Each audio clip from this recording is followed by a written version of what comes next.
সূর্যের বাবার অসুস্থতার কারণে সূর্যের মাকে সবাই মেশারোপ করলো। তো বন্ধুরা, মিঠিজোড়া ধারাবাহিকে নতুন আপডেট নিয়ে আবারও তোমাদের সামনে হাজির হয়ে গেছি। ডাক্তার বাড়ি থেকে চলে যাওয়ার পর নীলু সূর্যকে বলতে থাকে, সূর্য, এখন তো তুমি বুঝতে পেরেছো যে আমার কারণে বাবা কোনো রকম কোনো অসুস্থ হয়নি। তখনই সূর্য সূর্যর মাকে বলতে থাকে, তোমার এতটা ভুলো মন কবে থেকে হয়ে গেল? তুমি তো জানো মা আবার কতটা ক্রিটিক্যাল কন্ডিশন, তার সত্ত্বেও তোমার ভুলো মন হয়ে তুমি কি করে এই ভুলভাল ওষুধ দিয়ে দিলে বলো তো? তুমি তো এত দিন ধরে ওষুধটা দিচ্ছ, কখনোই তো তোমার ভুল হয় না। তখনই সূর্যের মা বলতে থাকে, সেটাই তো তোদের কখন থেকে বলতে চাইছি যে আমি এতদিন ধরে ওষুধ দিচ্ছি, কখনোই আমার ভুল হয়নি, কিনা আজকের আমার এত বড় ভুল হয়ে গেল। তখন কিনা আমরা বাইরে যাব আর সেই সুযোগে তোর বাবার এতটা শরীর খারাপ হয়ে গেল। আর জানি না কেন মনে হচ্ছে যে এখানে নির্ঘাত নীলুর কোনো রকম কোনো চাল আছে। তখনই নীলু বলতে থাকে, আপনি আর কত কিছুর মধ্যে আমাকে দোষারোপ করবেন বলুন তো? জানেন আপনি নিজের ভুল আছে এটার মধ্যে, তা সত্ত্বেও আপনি নিজের ভুলটা স্বীকার না করে আপনি আমার দিকে আঙ্গুল তুলছেন। প্লিজ আপনি অন্তত এখন আপনার ভুলটা স্বীকার করুন, বাবাকে জিজ্ঞেস করুন, বাবা তো এখন নিজের সেন্সে আছে। বাবা মা চলে যাওয়ার পর আমি কি একবারের জন্য আপনার রুমে এসেছিলাম? তখনই সূর্যের বাবা বলতে থাকে, না এটা তো সত্য কথা, এটা তো মানতে হবে যে তুমি আমাকে যে মেডিসিনগুলো দিয়েছিলে আমি সেই মেডিসিনগুলোই খেয়েছি, আর এর মাঝখানে নীলু একবারের জন্য আমার রুমে আসেনি। তখনই সূর্য বলতে থাকে, মা তুমি তোমার নিজের দোষটা কেন স্বীকার করছো না বলো তো? এখানে তো আর কেউ তোমাকে পুলিশে তুলে দেবে না, তাই না? তাহলে তুমি তোমার নিজের দোষটা স্বীকার করে নাও। তখনই সূর্যের মা বলতে থাকে, সূর্য তোরা সবাই মিলে আমাকে দোষারোপ করতে পারিস, কিন্তু আমি যে ভুলটা করিনি সেটা কিভাবে আমি স্বীকার করে নেব বলতো? একবারও কি তোদের মনে হচ্ছে না এটা ইচ্ছে করে পরিকল্পনা করে এই কাজটা করেছে আমাকে সকলের সামনে কালপিট সাজানোর জন্য? এই কথা বলা মাত্রই সূর্যের বৌমনি বলতে থাকে, কেন জানি না মনে হচ্ছে সূর্য এর পেছনে নির্ঘাত নীলুর কোনো ষড়যন্ত্র আছে। তখনই নীলু বলে, আমি জানতাম বাড়িতে যে কোনো কিছুই ঘটে যাক না কেন সবকিছুর জন্য আমাকেই সবাই দোষারোপ করবে। তখনই সূর্য বলতে থাকে, না নীলু, সবাইকে মানতেই হবে যে আজকে যদি না তুমি থাকতে তাহলে আমরা বাবাকে মৃত্যুর মুখ থেকে ফিরিয়ে আনতে পারতাম না। তুমি আজকের বাবাকে বাঁচিয়েছো, তার জন্য তোমাকে অনেক ধন্যবাদ। তখনই নীলু বলে, আমাকে এমন ভাবে কেন বলছো বলো তো? তার প্রতি আমার যথেষ্ট দায়িত্ব কর্তব্য আছে, তাই না? সেটাই আমি পালন করার চেষ্টা করেছি। আর তার থেকে বড় কথা, মা কেউ যখন ভুল করে সেটা স্বীকার করে নেওয়াই উপযুক্ত বলে মনে হয়। তখনই সূর্যের মা বলতে থাকে, তোমার মতো মেয়ের কাছ থেকে আর যাই হয়ে যাক না কেন সত্য মিথ্যে আমি যাচাই করতে যাব না, কারণ আমি এতটুকুই জানি যে আমার ছেলেরা যাই হয়ে যাক না কেন আমার উপরে এতটুকুও অবিশ্বাস করবে না। তখনই সূর্য বলতে থাকে, মা নিজের ভুলটা স্বীকার করে নিলে কি হয় বলো তো? আমি তো আজকের হাতে নাতে প্রমাণ পেলাম যে তুমিই বাবাকে ভুল মেডিসিন দিয়ে অসুস্থ করার চেষ্টা করেছো, কিন্তু এই ভুলটা তুমি কিছুতেই স্বীকার করছো না কেন? মা কি হয়েছে, তোমার কি মান সম্মান ক্ষয়ে যাবে? আসলে মা ভুল হতেই পারে, কারণ তোমাদের তো যথেষ্ট পরিমাণে বয়স হয়েছে, এই বয়সে ভুল করতেই পারো, তাই বলে তুমি সবকিছু অস্বীকার করবে আর সবকিছুর জন্য তুমি নীলুকে দায়ী করবে? এই কথা বলা মাত্রই সূর্যের মা বলতে থাকে, সূর্য, তোমার আবার নীলুর প্রতি দরদ উঠলে উঠছে কবে থেকে? তুমি কি নীলুকে একটু একটু করে মেনে নিতে শিখছো নাকি? তখনই সূর্য বলে, মা এ কথাটা কোথা থেকে এলো বলো তো? এখানে তো আমরা বাবার অসুস্থতা নিয়ে কথা বলছি, তাহলে আমরা এখানেই থাকি। এখানে নীলুর কারণে বাবা একটুর জন্য বেঁচে গিয়েছে, তাহলে এটা নিয়ে আমি ওকে থ্যাঙ্কস বলবো না, না কি বলতো? না হলে তো ওর প্রতি অনেকটা অন্যায় অবিচার হয়ে যায়, তাই না? তো বন্ধুরা, এই ছিল মিঠিজোড়া ধারাবাহিকের নতুন আপডেট। এই ধরনের নিত্য নতুন আপডেটগুলো পেতে আমার ভিডিওর সঙ্গে থাকো। তো বন্ধুরা, মিঠিজোড়া ধারাবাহিকের সঙ্গে সঙ্গে আমি প্রতিদিনই আমার ডেইলি লাইফস্টাইল ব্লগ শেয়ার করি। তোমাদের কাছে এইটুকু অনুরোধ যে আমার ব্লগগুলো দেখে আমার পাশে থাকতে। তো চলো এখন আমার ব্লগ ভিডিওর সঙ্গে কি করে না করে দেখতে থাকো। তো গুড মর্নিং বন্ধুরা, শুভ সকাল পুতুল ফ্যামিলিতে সকলকে স্বাগতম। আশা করি তোমরা সবাই আমার রাধা মাধবের আশীর্বাদে ভালো আছো, আর তোমাদের ভালোবাসায় রাধা গোবিন্দের আশীর্বাদে আমি তো খুব ভালো আছি। তো বন্ধুরা, তো চলো আজকের কোনো ব্লগ ভিডিও নিয়ে আসিনি, আজকে তোমাদের সামনে একটা নতুন টিপস নিয়ে এসেছি।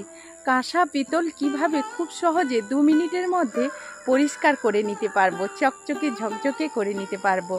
আমাদের হাতের কাছে থাকা কিছু জিনিস দিয়ে। দেখলে তোমরা চমকে যাবে, তার জন্য পুরো ভিডিওটা দেখতে থাকো। আশা করি তোমাদের এই টিপসটা খুব কাজে লাগবে। তো চলো এখন বেশি কথা না বলে কাজের দিকেই যাই, না হলে বকর বকর শুরু হলে কমতেই থাকবে না, বাড়তেই থাকবে। তো চলো। প্রথমেই একটা বাটিতে আমরা একটা মিশ্রণ তৈরি করে নেব।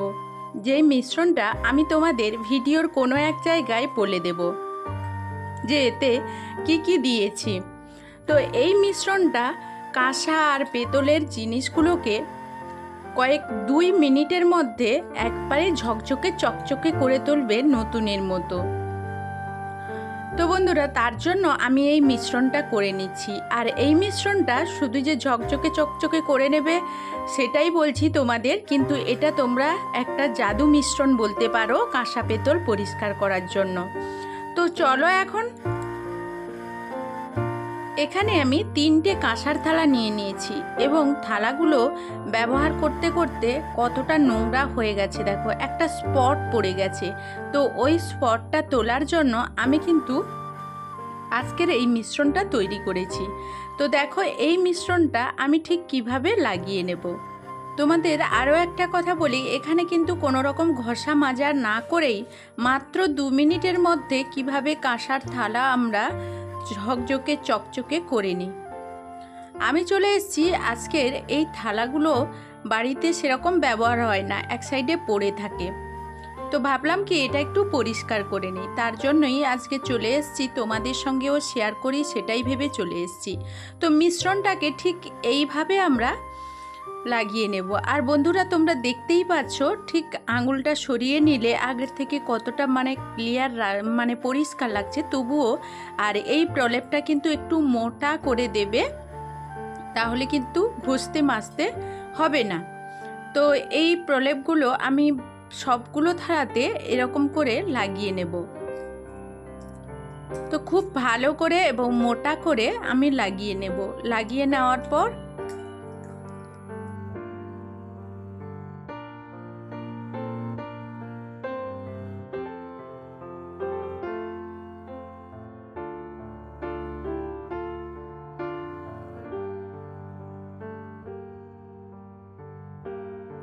তিনটে থালার একটা থালা আমি তোমাদের পরিষ্কার করে দেখাই। দেখো, যখনই আমি হাত দিয়ে এমনি আস্তে আস্তে এইভাবে টিপ দিচ্ছি, তো তোমরা বুঝতেই পারছো আগের থেকে কতটা পরিষ্কার হয়ে যাচ্ছে। ঠিক এইভাবে আস্তে আস্তে একটু করে ঘষে নেবে, তোমরা পরিষ্কার করে নেবে হাত দিয়ে। বেশি চাপ দিতে হবে না, হালকা আলতো হাতে তোমরা এইভাবে একটু ঘষে নেবে ওই মিশ্রণটাকে দিয়ে। তো এইভাবে তোমরা আস্তে আস্তে একটু মিশ্রণটা দিয়ে, এরপর দেখো আমি একটা শুকনো কাপড় নিয়ে তোমাদের পরিষ্কার করে দেখাচ্ছি। তো তোমরা বলো কতটা পরিষ্কার হয়েছে। ঠিক অন্যভাবে অন্য থালাগুলো আমি এইভাবে পরিষ্কার করে নেব। তো এটা থাক, আমি তোমাদের কিন্তু একটা থালা পরিষ্কার করে ভালো করে দেখাই। এখানে আমি চলে এসেছি জলে, এবার পরিষ্কার করে তোমাদের একটা থালা দেখাই। দেখো, আগেই তো তোমরা আমার এই থালাটা দেখেছো কতটা নোংরা ছিল। তো এখন দেখো, নোংরা বলতে কি একটা স্পট পড়ে যায় জলে, তো ওইটা ছিল। এখন দেখো আমি কতটা পরিষ্কার করে নিয়েছি। তো কতটা পরিষ্কার হয়েছে সেটা তোমাদের দেখাচ্ছি। আর একটা জিনিস, একটা টিপস মনে রাখতে হবে, এইটা যদি 10-15 দিন এক নাগাড়ে এইরকম কোনো রকম জলের দাগ ফেলতে দেবে না। এই জলের দাগগুলো পরিষ্কার করার কথা আমি বলছি। জলের দাগগুলো যে ফেলতে দেবেন ওই রকম আবার দাগ পড়ে যাবে না, তার জন্য একটা টিপস, এখানে বাড়িতে থাকা নারকেল তেল দিয়ে তোমরা এইরকমভাবে মাখিয়ে নেবে। আর মাখিয়ে নেওয়ার পর থালাটাকে আবারও রেখে দেবে। তখনই 10-15 দিন কিন্তু এই রকম একই কালার হয়ে থাকবে। তো দেখো, তোমরা বুঝতেই পারছো আমার থালাটা পরে পরে কতটা পরিষ্কার হয়ে যাচ্ছে। তো এইভাবে আমি সবগুলো পরিষ্কার করে নেব। তবে হ্যাঁ, আমি মাত্র এখানে কিন্তু শুধুমাত্র জলের যে দাগটা, ওই দাগটা তোলার জন্য আমি এই মিশ্রণটা ব্যবহার করেছি। তোমাদের সামনে আবারও আমি নতুন ভিডিও নিয়ে আসবো কাঁসার থালার ওই জাংগুলো কিভাবে আমরা পরিষ্কার করব। দেখো কতটা যে ঝকঝকে চকচকে হয়েছে সেটা তোমরা না দেখলে বুঝতে পারবে না। দেখো তো বন্ধুরা, এটা হয়তো দিনের আলোতে তোমরা আরও ভালো করে বুঝতে, কিন্তু আমি দিনের আলো বলতে আজকের তো সন্ধেবেলায় ভিডিওটা বানাচ্ছি, আর বাড়ির ভেতরে ততটা কারেন্টের ব্যবস্থা নেই, আর আজকে জল বৃষ্টির জন্য কারেন্ট কিন্তু চলে গেছে। তো বন্ধুরা দেখো কতটা পরিষ্কার হয়েছে, ঠিক এইভাবে তোমরা পরিষ্কার করো। তোমাদেরকে হয়তো ভালো করে দেখাতে পাচ্ছি না, তো কতটা ঝকঝকে চকচকে হয়ে যাবে, তোমরা না দেখলে না করলে বুঝতে পারবে না। তো এবার আসি আমি মিশ্রণটা কি তৈরি করেছিলাম। তো প্রথমেই আমি একটা বাটি নিয়ে নিচ্ছি, এখানে নিয়ে নিচ্ছি 1 চামচ মতো খাওয়া সোডা, আর নিয়ে নিচ্ছি, তো খাওয়া সোডা যদি না তোমাদের বাড়িতে থাকে, তোমাদের বাড়িতে যে নর্মাল নুনটা থাকে যেটা আমরা খাই, তো সেইটা নিয়ে নেবে, সেটা প্রত্যেকের বাড়িতে থাকে।